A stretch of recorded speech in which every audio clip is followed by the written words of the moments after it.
Bonjour tout le monde. Alors, utilisation de Google Classroom et de Google Meet de base. Donc ici, on est dans le Google Classroom du groupe test. Vous avez Google Meet ici à gauche qui est visible, le lien, excusez-moi, est visible par les élèves comme vous voyez.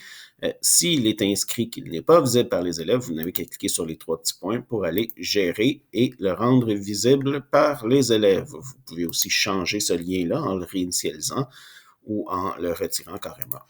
Et vous pouvez évidemment le copier pour aller le glisser ailleurs.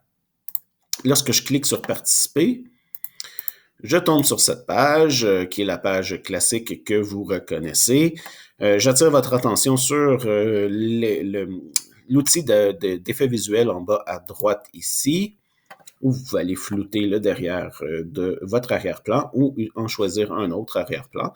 Et du côté de audio et vidéo, vous allez avoir le réglage de la luminosité et la suppression du bruit, ce que je vous conseille d'activer fortement.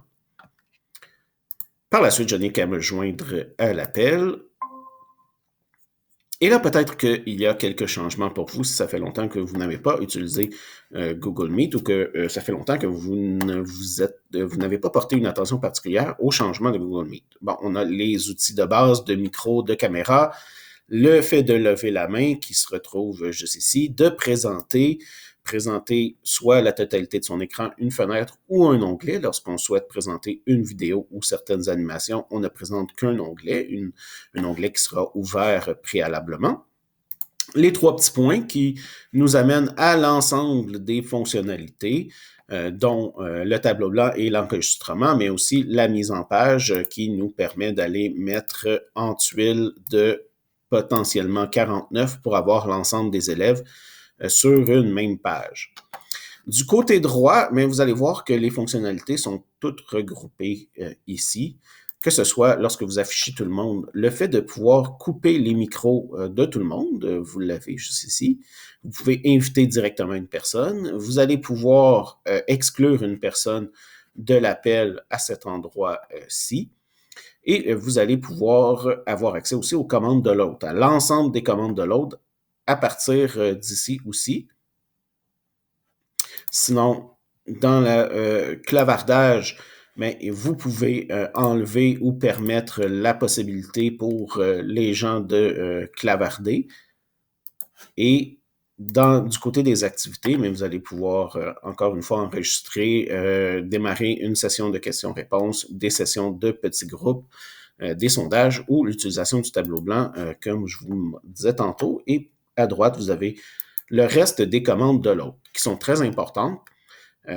La gestion de l'autre doit toujours demeurer là et permettre à tous de partager les écrans. Évidemment, on conseille d'enlever cette possibilité-là de partage des écrans.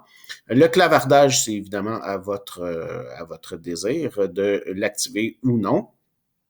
Permettre aux gens d'activer eux-mêmes leur micro. Hein, je vous disais un petit peu plus tôt que vous pouviez désactiver les micros de tout le monde en même temps, mais vous pouvez aussi les empêcher d'activer leur micro. Et vous pouvez aussi les empêcher d'activer leur vidéo et qu'on voit donc leur caméra, ce que je ne vous conseille pas, évidemment, même si la plupart vont toujours rester avec leur caméra fermée.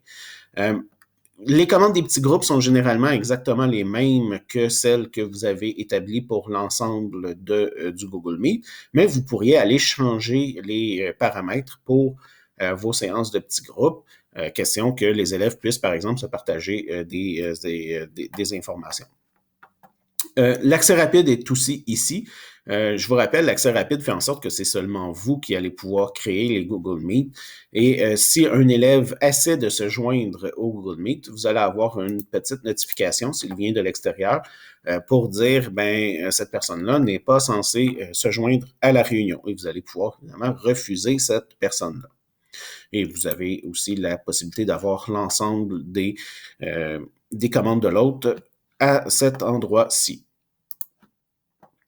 Finalement, la dernière chose, c'est lorsque vous mettez fin à l'appel, donc le petit bouton rouge « Quitter l'appel », vous allez avoir la possibilité de quitter simplement l'appel, ce qui fait que le Google Meet demeure actif derrière vous d'une certaine manière, ou de mettre fin à l'appel pour tout le monde, ce qui fait que tout le monde va être déconnecté en même temps de ce Google Meet.